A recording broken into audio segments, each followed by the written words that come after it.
आज का बाइबल का वचन यिर्मयाह का ग्रंथ अध्याय 1 वचन 4 से 8। दूसरा वचन सन पौलुस का कोरिन्थियों के नाम दूसरा पत्र अध्याय 4 वचन 7 से 15। और आज का सुसमाचार सन लूकस के अनुसार अध्याय 10 वचन 1 से 16। यिर्मयाह का ग्रंथ अध्याय 1 वचन 4 से 8। प्रभु की वाणी मुझे यह कहते हुए सुनाई पड़ी, माता के गर्भ में तुमको रचने से पहले ही मैंने तुमको जान लिया। तुम्हारे जन्म से पहले ही मैंने तुमको पवित्र किया। मैंने तुमको राष्ट्रों का नबी नियुक्त किया। मैंने कहा, आहा प्रभु ईश्वर, मुझे बोलना नहीं आता, मैं तो बच्चा हूँ। परंतु प्रभु ने उत्तर दिया, यह न कहो मैं तो बच्चा हूँ। मैं जिन लोगों के पास तुम्हें भेजूंगा, तुम उनके पास जाओगे और जो कुछ तुम्हें बताऊंगा तुम वही कहोगे। उन लोगों से मत डरो, मैं तुम्हारे साथ हूँ, मैं तुम्हारी रक्षा करूंगा। यह प्रभु की वाणी है।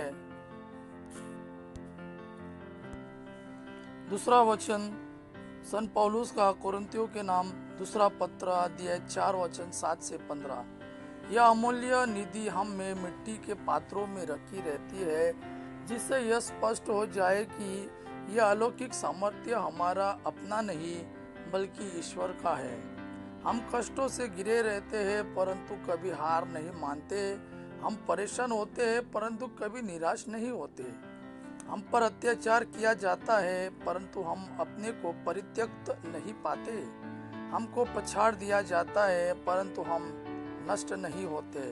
हम हर समय अपने शरीर में ईसा के दुख भोग तथा मृत्यु का अनुभव करते हैं, जिससे ईसा का जीवन भी हमारे शरीर में प्रत्यक्ष हो जाए। हमें जीवित रहते हुए ईसा के कारण निरंतर मृत्यु का सामना करना पड़ता है, जिससे ईसा का जीवन भी हमारे नश्वर शरीर में प्रत्यक्ष हो जाए। इस प्रकार हम में मृत्यु क्रियाशील है और आप लोगों में जीवन। धर्म ग्रंथ कहता है, मैंने विश्वास किया और इसलिए मैं बोला।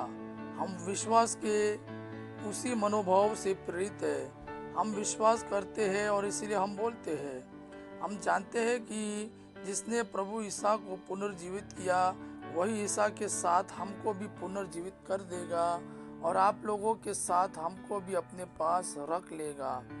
सब कुछ आप लोगों के लिए हो रहा है, ताकि जिस प्रकार बहुतों में कृपा बढ़ती जाती है, उसी प्रकार ईश्वर की महिमा के लिए धन्यवाद की प्रार्थना करने वालों की संख्या बढ़ती जाए। आज का सुसमाचार सन लूकस के अनुसार अध्याय 10 वचन 1 से 16। इसके बाद प्रभु ने अन्य 72 शिष्य नियुक्त किए और जिस जिस नगर और गांव में वह स्वयं जाने वाले थे, वहां दो दो करके उन्हें अपने आगे भेजा। उन्होंने उनसे कहा, फसल तो बहुत है परंतु मजदूर थोड़े हैं। इसलिए फसल के स्वामी से विनती करो कि वह अपनी फसल काटने के लिए मजदूरों को भेजे। जाओ, मैं तुम्हें भेड़ियों के बीच भेड़ों की तरह भेजता हूँ। तुम ना थैली, न झोली और न जूते ले जाओ और रास्ते में किसी को नमस्कार मत करो। जिस घर में प्रवेश करते हो, सबसे पहले यह कहो, इस घर को शांति।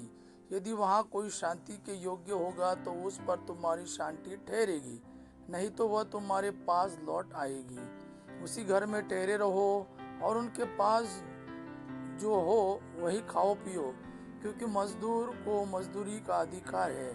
घर पर घर बदलते ना रहो। जिस नगर में प्रवेश करते हो और लोग तुम्हारा स्वागत करते हैं, तो जो कुछ तुम्हें परोसा जाए वही खा लो। वहाँ के रोगियों को चंगा करो और उनसे कहो, ईश्वर का राज्य तुम्हारे निकट आ गया है। परंतु यदि किसी नगर में प्रवेश करते हो और लोग तुम्हारा स्वागत नहीं करते, तो वहाँ के बाजारों में जाकर कहो, अपने पैरों में लगी तुम्हारे नगर की धूल तक हम तुम्हारे सामने झाड़ देते हैं। तब यह जान लो कि ईश्वर का राज्य आ गया है। मैं तुमसे यह कहता हूँ, न्याय के दिन उस नगर की दशा की अपेक्षा सोदोम की दशा कहीं अधिक सहनीय होगी।